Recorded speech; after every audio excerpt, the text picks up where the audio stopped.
Et voilà, on est parti pour ce nouvel arc sur Mindset créatif. Bienvenue sur ce podcast. Je savais pas où aller avec ce podcast, je savais pas où l'emmener, je savais pas de quoi vous parler. Bref, et du coup, je pense que tu auras vu, si tu regardes sur YouTube, le changement du nom de la chaîne. Le nom du podcast Mindset créatif ne change pas, mais par contre, j'ai tout passé sous Cindy. Je ferai un épisode vraiment spécifique pour vous parler des changements qu'il y a eu autour de tout ça, de la réflexion aussi autour de mon personal branding. Mais dans cet épisode, j'avais pas envie de vous parler de ça. Dans cet épisode, j'avais envie en fait de vous aider à surpasser un blocage que vous pourriez avoir. Parce que j'ai pas fait d'épisode de podcast depuis très longtemps. J'ai été tellement bloquée dans ma créativité avec ce podcast que je me suis dit, c'est pas possible, il doit y avoir d'autres personnes qui sont dans la même situation que moi, qui savent pas comment revenir. Ça peut être une pause aussi sur Instagram, j'ai aussi vécu ça et on va en parler, où vraiment d'un coup on a une perte de motivation, on n'a pas de contenu d'avance et du coup on tombe dans le néant et après pour revenir c'est très compliqué. Je peux vous l'assurer, je suis passée par là, je peux en parler avec expérience. Donc finalement, pourquoi chercher plus loin que ce qu'il y a vraiment sous nos yeux? Je sais pas si cette expression existe, mais c'est pas grave. Dans cet épisode, on va voir tout simplement comment recommencer à créer et revenir dans sa création de contenu après une pause plus ou moins longue, tout dépend des réseaux. J'ai divisé cet épisode en 3 parties. La première, on va voir un peu vraiment quelles sont les raisons derrière ce blocage. Je te parlerai des raisons générales et je te dirai aussi un petit peu quelles ont été mes raisons à moi derrière tout ça. Dans la partie 2, on va voir comment faire un reset complet de ta créativité et de ton contenu. Et dans la partie 3, on va voir un plan d'action concret pour avancer parce que tu sais que moi j'aime le concret et l'actionnable, donc on verra ça dans la troisième partie. Alors, soyons cash. En général, quand on a un blocage en termes de création de contenu, c'est pas juste qu'on n'a pas d'idée ou qu'on n'a pas le temps de créer. Souvent, quand vraiment on est bloqué pendant longtemps, sur une longue période, que ce soit sur Insta, sur un podcast, sur YouTube, bref, sur quoi que ce soit, c'est qu'il y a des peurs ou des éléments externes qui viennent vraiment nous titiller et nous bloquer finalement dans cette création de contenu. C'est surtout aussi ce qui nous bloque de recommencer et de revenir. Parce que ce qui nous bloque à créer du contenu, c'est une chose, mais qu'est-ce qui nous empêche de revenir quand on en a envie, quand on sent que c'est le moment et quand on se dit, bon, là maintenant, allez, c'est bon, c'est mon moment, je reviens. Qu'est-ce qui nous bloque à passer à l'action? En premier, et je dirais que c'est quelque chose que moi-même j'ai vécu, il y a beaucoup de ces raisons que j'ai vécues moi-même, pas toutes mais beaucoup, c'est la peur du jugement. La peur du jugement dans le sens où on se dit, elle a fait une pause pendant longtemps, elle est pas sérieuse, d'où elle revient comme ça sans même nous dire pourquoi, parce qu'on n'est pas toujours obligé d'expliquer la raison de son absence. On peut le faire, ça peut servir de contenu de retour, mais on n'est pas obligé. Et du coup, des fois, de juste revenir comme une fleur, comme ça, comme un cheveu sur la soupe, on a peur que les gens le prennent mal. Et du coup, tout ça nous ramène à la peur qu'on a que les gens pensent qu'on n'est pas professionnel, qu'on n'est pas sérieux, que ce qu'on fait c'est pas bien, alors que là, on parle clairement juste de création de contenu. On ne compare pas ça à nos offres, on ne compare pas ça à notre valeur. Le fait d'avoir fait une pause dans la création de contenu ne veut pas dire que notre valeur a diminué. Loin de là. La deuxième petite peur, c'est qu'il peut y avoir un petit syndrome de retard, entre guillemets. Je peux pas appeler ça un syndrome de l'imposteur, mais plutôt une impression de retard, dans le sens où les autres ont avancé pendant que nous on était en pause. Moi, j'ai fait une pause dans le podcast. Il y a plein de podcasts qui ont avancé. Il y a plein de podcasts qui ont fait des dizaines et des dizaines d'épisodes pendant que moi, j'ai stagné. Et du coup, il y a ce petit côté de je suis en retard, j'ai pas fait autant que les autres. De toute façon, ça sert à rien du coup de recommencer. Et forcément que si on recommence pas, ça n'avancera pas. Forcément, logique. Donc autant se remettre sur les rails, recommencer petit à petit, que de rester à zéro. Un truc publié, même si c'est pas parfait, même si c'est rapide, même si c'est à l'arrache, sera toujours plus efficace qu'un contenu pas publié. Et d'ailleurs, en parlant de contenu parfait, c'est une autre raison pour laquelle on revient pas, parce qu'en fait, après tant d'absence, on se dit notre retour doit être impeccable. Il doit y avoir une raison de cette absence. On doit pouvoir le justifier par le fait qu'on essayait de faire du renouveau dans tout ça. Alors certaines fois, oui, on fait une pause pour que on puisse remanier un peu notre contenu, notre branding, notre identité, mais pas toujours. Et du coup, il y a cette petite paralysie de la perfection où on se dit faut que mon retour soit parfait, faut que je soigne mon entrée un petit peu pour se faire remarquer, mais se faire bien voir. Bref, il y a ce côté faut que ce soit parfait avant que je me lance. J'ai rarement été une personne perfectionniste, mais je dois avouer que là, pour ce podcast, et pour la chaîne YouTube aussi du coup, et plein d'autres projets qui arrivent, j'ai été un petit peu dans ce cas-là. Je me suis dit, si je fais mon retour, il faut que je fasse les choses bien, et du coup ça m'a bloqué encore plus. Donc là, voilà, je vais balancer cet épisode, je sais même pas si j'aurais changé la couverture du podcast, je sais pas si j'aurais changé la couverture sur YouTube, mais c'est pas grave, on y va, au moins c'est posté. Un autre truc qui peut bloquer pas mal de personnes, c'est l'évolution des réseaux sociaux, l'évolution de la création de contenu. Il y a énormément de choses qui changent et si on fait une pause de plusieurs semaines, voire plusieurs mois, on peut vite se sentir largué sur toutes les nouveautés qu'il y a à assimiler. Je parle notamment par exemple d'Instagram ou de tout réseau social. Il y a tellement de choses qui changent au quotidien que quand on fait une pause assez longue, après, il faut se remettre dans le bain. Et si on a vraiment coupé les réseaux parce qu'on avait peut-être un surplus d'informations ou qu'on voulait vraiment prendre une pause, on n'a peut-être pas suivi tout ça et on a l'impression que les choses à assimiler, les nouvelles choses à mettre en place sont une montagne, alors qu'en fait, pas besoin de toutes les mettre en place en même temps. Il y a des choses qui sont importantes, certes, les formats, ce genre de choses-là, mais il y en a d'autres, si tu les prends pas en compte, c'est pas grave. Recommence à poster du contenu, c'est le principal, et ensuite t'adapteras au fur et à mesure. Ce qui est plus compliqué, c'est le premier post, c'est la première vidéo, c'est le premier épisode de podcast. C'est pour ça que j'espère que ma nervosité ne se sentira pas trop dans l'épisode. Pour ceux qui avaient l'habitude d'écouter le podcast avant, j'espère que vous êtes toujours là déjà. Et si vous êtes toujours là, ben j'aimerais bien avoir votre avis sur est-ce que j'ai l'air un peu plus tendue que d'habitude. Ça peut, ça peut. Le dernier point que j'avais envie de mentionner dans ce côté blocage pendant qu'on fait une pause, ou plutôt après avoir fait une pause, c'est l'impression du manque de structure. On a l'impression qu'on va repartir sans avoir un plan clair et qu'au final, on va retomber dans une espèce de cercle vicieux.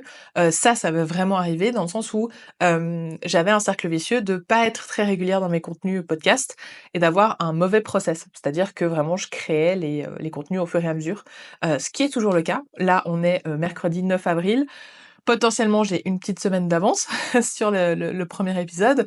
C'est pas pour autant que je vais filmer le deuxième dans la volée. Voilà. Donc moi, j'aime bien filmer un peu à l'arrache. Je suis quelqu'un qui fait les choses à l'arrache. Mais du coup, des fois, ça peut donner une impression de manque de structuration, manque de stratégie, manque de tout ça. Certes, il faut avoir un but, un objectif. Je dirais que le principal dans la structuration, la stratégie et tout ça, c'est d'avoir un objectif. Moi, mon objectif avec ce podcast, c'est de vraiment pouvoir prendre la parole sur des sujets qui m'importent. Il y a pas forcément un objectif de vous parler de mes offres derrière, parce que sinon j'aurais pas fait de changement entre Graphic Media et Cindy. Donc forcément, je vais faire des parallèles et donner des exemples avec mes offres, avec ce que je fais avec Graphic Media. Mais j'ai surtout envie de pouvoir prendre la parole sur des sujets qui me touchent, qui me tiennent à cœur. Donc l'objectif c'est ça, de m'éclater avec ce contenu-là, parce que j'adore créer du contenu long, j'adore créer des vidéos, j'adore créer des podcasts, et donc c'est vraiment l'objectif principal. Pour finir ce chapitre, il y a quelques croyances sur lesquelles j'ai envie de te proposer un petit shift mindset. Il y en a plusieurs où c'est des choses qu'on peut se dire au moment où on veut revenir, et j'ai envie de te proposer un inverse de tout ça. La première croyance qu'on peut avoir, c'est mon audience m'a oublié. Là, clairement, moi pour le podcast, j'espère vraiment que l'audience que j'avais avant est toujours là. Mais au lieu de se dire que notre audience nous a oubliés, il faut se dire notre audience nous a attendus. Notre audience attend le retour de notre podcast, attend le retour de nos posts, attend le retour de notre contenu.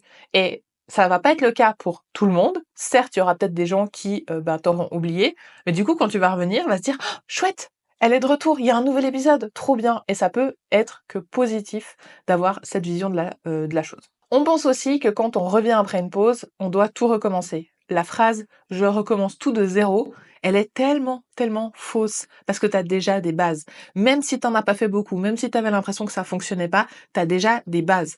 Si ça fonctionnait bien et que t'as fait une pause parce que tout simplement t'en avais un peu marre, tu sais ce qui fonctionne. Si t'as fait une pause parce que ça fonctionnait pas et que tu voulais restructurer les choses, tu sais ce qui ne fonctionne pas. Et ça, c'est aussi pépite quand on fait du contenu, de connaître ce qui ne fonctionne pas, ça permet de pas le refaire. Donc dans tous les cas, quelle que soit la raison de ta pause et quel que soit ce que tu avais fait avant, tu as une base pour commencer. On pense aussi très souvent l'algorithme va me détester parce que j'ai fait une longue pause. C'est pas complètement faux, mais c'est pas complètement vrai. Surtout non plus. Les algorithmes adorent les comebacks. La seule chose, c'est qu'il faut faire un comeback correct. Ça veut dire que si tu te dis je reviens, ne t'impose pas un rythme que tu vas pas pouvoir tenir dès le départ. Voilà, moi avant avec le podcast, je faisais un épisode par semaine. Je sais pertinemment que là actuellement, c'est un rythme que je pourrais pas tenir. Donc au lieu de ça, j'ai décidé de faire 2 épisodes par mois, donc un épisode toutes les 2 semaines, plutôt que de me forcer à faire une grosse allure dès le départ, mais de tenir sur la durée. Et ça, Les algorithmes adorent le fait d'avoir un rendez-vous fixe, même s'il est plus bas qu'avant, c'est pas grave, au moins il est fixe et t'es de nouveau là. Et il y a aussi des gens qui pensent que c'est trop tard pour revenir. C'est trop tard, la tendance est passée, la hype est passée, ce n'est jamais trop tard. Je peux vous citer je sais pas combien d'exemples de personnes qui ont commencé tard dans la vie, que ce soit leur business, que ce soit la création de contenu, que ce soit tout, des personnes qui ont commencé très tard et qui pourtant cartonnent aujourd'hui, donc ce n'est jamais trop tard pour commencer. Ou pour recommencer d'ailleurs. Pour essayer peut-être de dépasser ce blocage que tu pourrais avoir, j'ai envie de te proposer un exercice et de te poser 3 questions différentes. La première question, ça serait d'identifier quelle est ta plus grande peur par rapport à ton retour. On a identifié plusieurs peurs juste avant. Quelle est, selon toi, la ou les, mais essaie d'en identifier surtout une, la plus grande peur que tu as par rapport à ton retour dans la création de contenu. La deuxième question que j'aimerais que tu te poses, c'est quelle est la pire chose qui peut arriver? Dans le pire des cas, qu'est-ce qui arrive? Et je pense qu'en termes de création de contenu, dans le pire des cas, c'est juste que tu n'as pas de vues, que tu n'as personne qui regarde, que t'as personne qui écoute. Et alors? Et alors? J'ai envie de te dire, c'est pas grave. Ça veut pas dire que sur le long terme, ça fonctionne pas. C'est sûr que si tu continues pendant 4 mois, 5 mois, 6 mois et que là, il y a toujours rien, potentiellement, il y a peut-être un souci. Et si c'est sur Instagram que t'as pas de résultat, on peut en discuter. Je propose des audits Instagram. Je te mettrai le lien vers ça dans la description de cet épisode de podcast. Mais on peut faire un point là-dessus. Pour les autres types de contenus, pas forcément. Mais si vraiment, au bout de 5-6 mois que tu reviens, tu n'as toujours pas de résultats ou pas peut-être les résultats que tu attendais, on peut en discuter. Mais vraiment, demande-toi quelle est la pire chose qui peut t'arriver. Et en général, on se rend compte que c'est pas des choses mortelles. Et au contraire, la troisième question que j'ai envie que tu te poses, c'est quelle est la meilleure chose qui puisse arriver? Et focus vraiment toute ton intention là-dessus. Alors, je suis pas du genre à être la nana, on va manifester, tout ça, tout ça.